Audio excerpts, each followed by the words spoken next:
Good morning everyone, and welcome back to Craft Eccentricity, and I hope you all have a wonderful day today.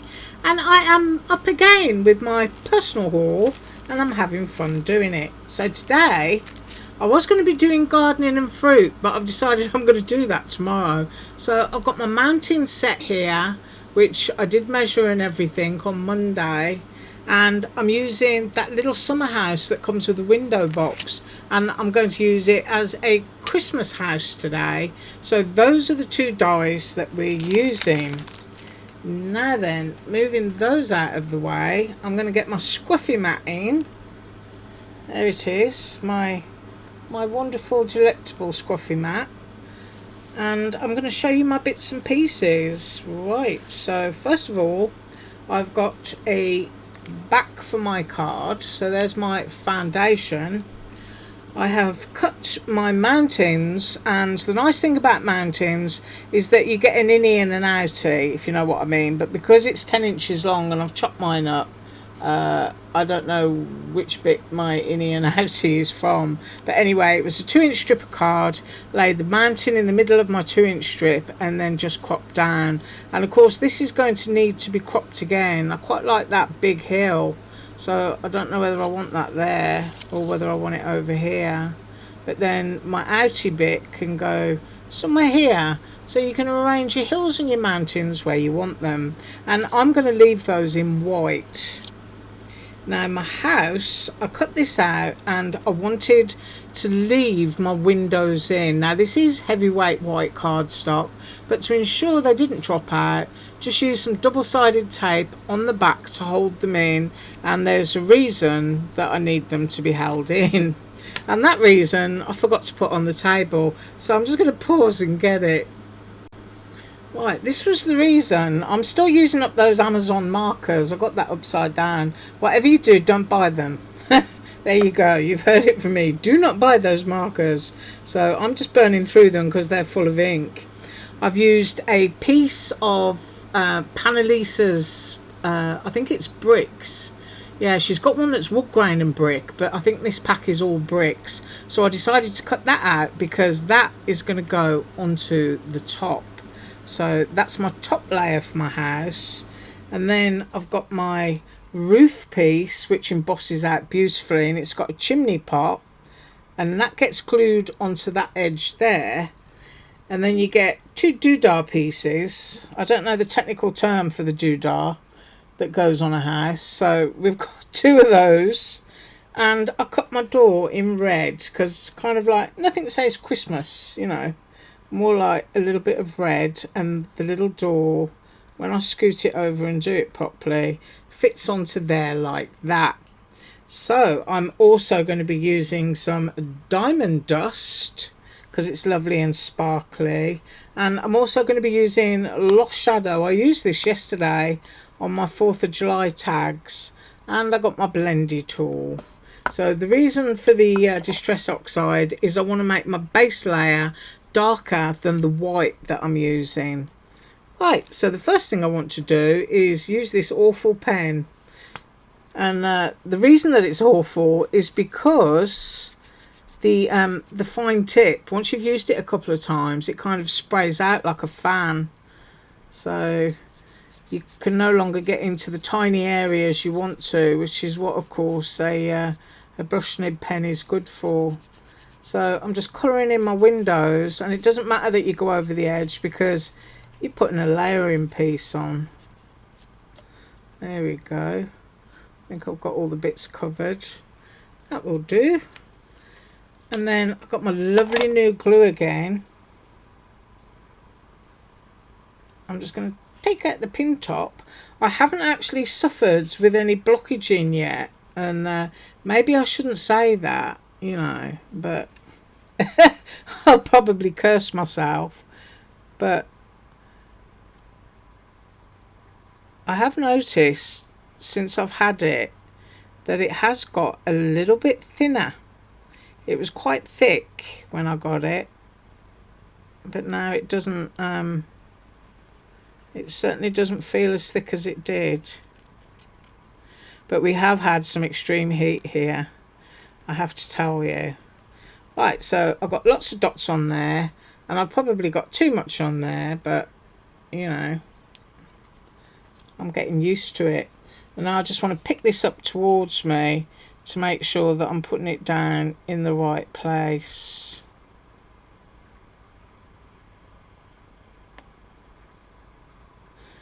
And I think that's it. So now we've got our lovely blue icy frosty looking windows showing through our die cut.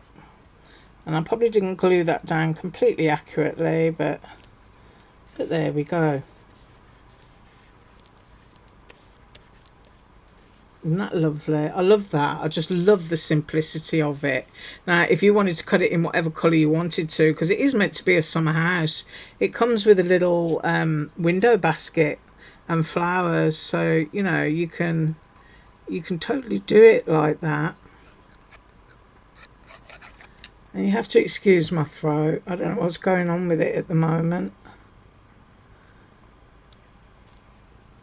And I'm just picking that up to make sure that I've got it even. Really quick this, isn't it? I do like quick.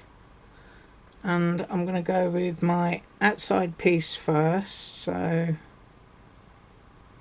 I'm just dotting along here. I do have to say it is absolutely fabulous to be able to glue without my paper warping and all of that humidity. Right, so I need to get that up to its edge.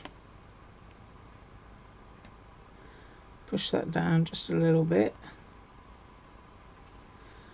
And across. And it dries really quickly on your fingers too, which is nice. So I've got the, is it the apex of the roof? Don't know what it is. I know it's an A-frame, but I don't know what this particular doodah would be referred to. It's the pointy trim. How's that? You can tell I didn't study architecture. Well, there you go. And then that has to go within that line there. So I'm just getting it over there. And I'm having a look to make sure that I got it straight.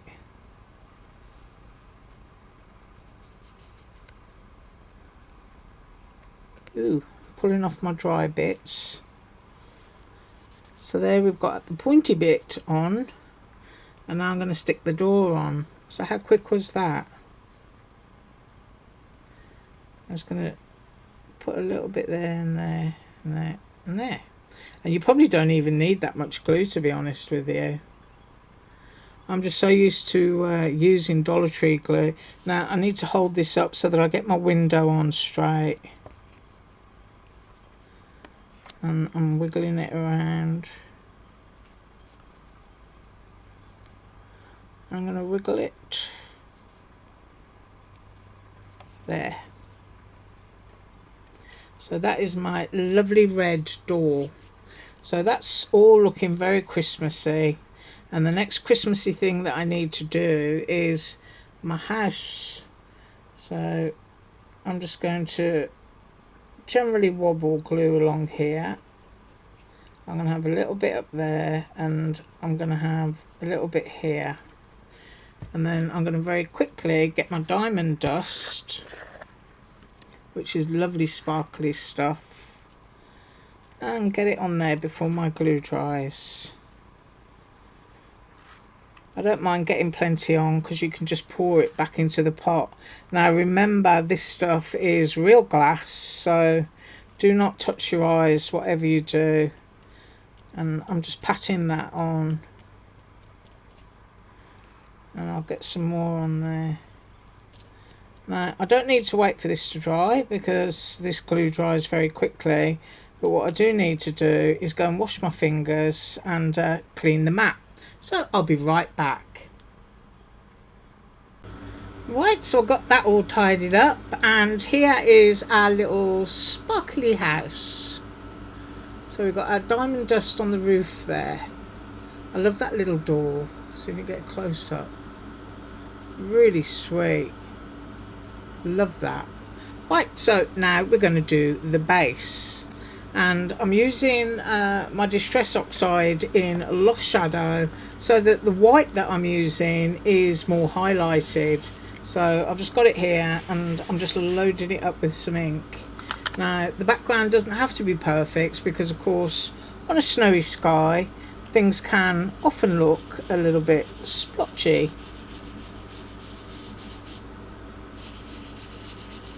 A little bit grey, a little bit white. So it's kind of very cloudy there.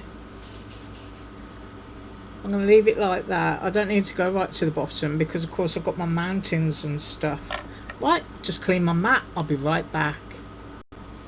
Right, so I've cleaned my mat up, and if you have a good look there you can see it's really splotchy with, you know, just a few white bits left out. Probably better if I hold it down there.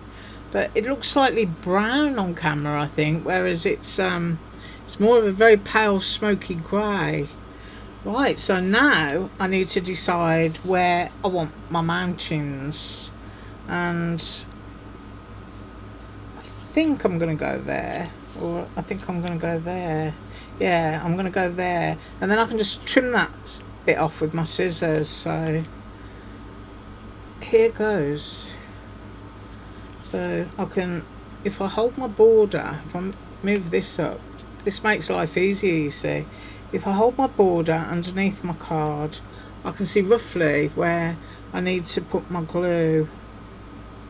So I'm going in this bit here.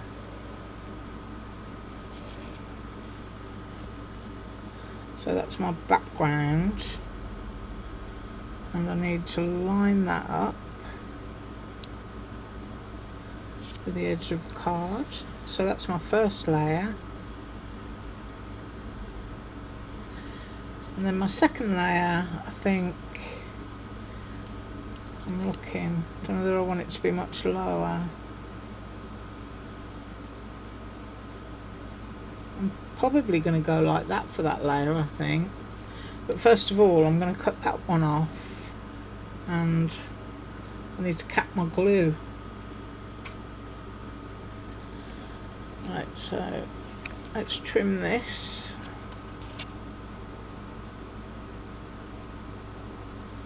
And personally, I find that using long bladed shears is easier, you know, for cutting stuff like this, because you can do it all in one long cut, so you get a nice straight edge. But sadly, my hubby, he ran away with my shears, and I've never seen them since. So yeah, bless him. So yeah, I think I'm going to go there with that. Yeah, that's what I'm going to do. And do you know what? I think I'm going to pop that up on foam pads instead. Yeah, so I'm going to leave that till after. And I'm definitely going to pop this up on foam pads. But of course you've got to finagle things around and see where snow appears and where it doesn't appear. No, I'm going to glue it down. Yeah, that's what I'm going to do, just to confuse you.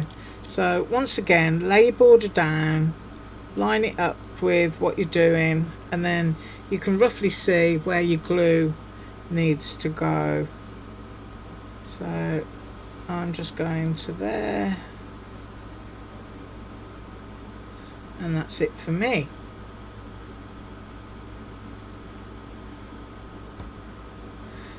Just pick this up.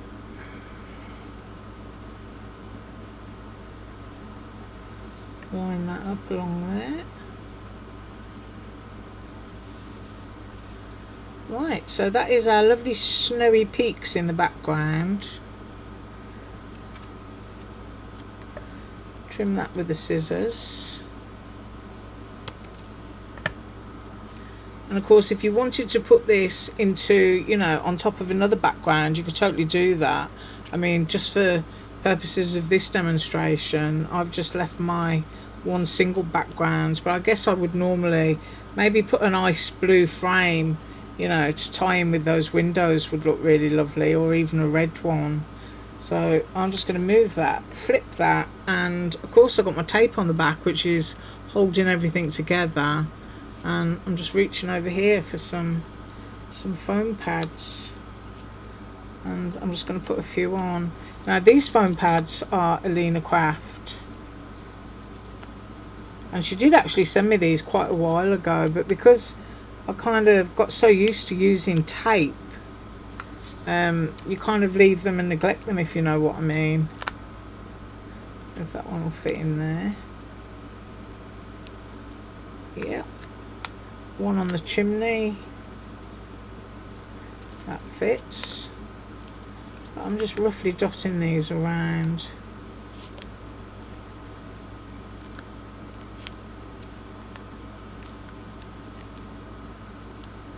And I think I'll go one in there. We'll just take the backs off. And of course, if you've got Christmas sentiment stamps or anything like that, you can do your cloudy sky with your sentiment stamp, or even stamp it on a cloud. That's one of the things I quite like doing, actually. When I've got a cloudy sky, I like to put my sentiment onto the cloud. Right. Now, I've lost a few bits here, so I'm just going to move this out of the way. Bring back in the card. I'm just having a look over there to make sure it's on camera. No, I just need to kind of get that straight and in the middle. Just hold it up towards me for a minute.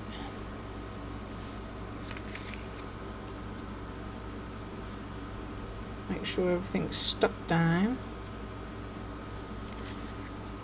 And there we have it.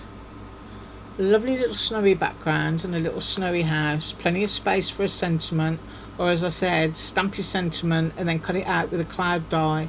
Have it going on with a cloud. You could have a little Christmas tree stamp in the background, or do a row of like little forest trees.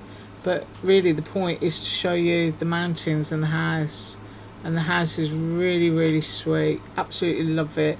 A little bit of pulled out and fluffed up cotton wool would look nice coming out the chimney as well. A little bit of glue and then some more diamond dust onto that, just to add a little bit of dimension. But that is it, and I thank you so much for joining me today. I do hope you have a wonderful day, and tomorrow from my personal haul, I promise you it's going to be gardening and fruity. Thanks so much for watching. As usual, all links below. Bye.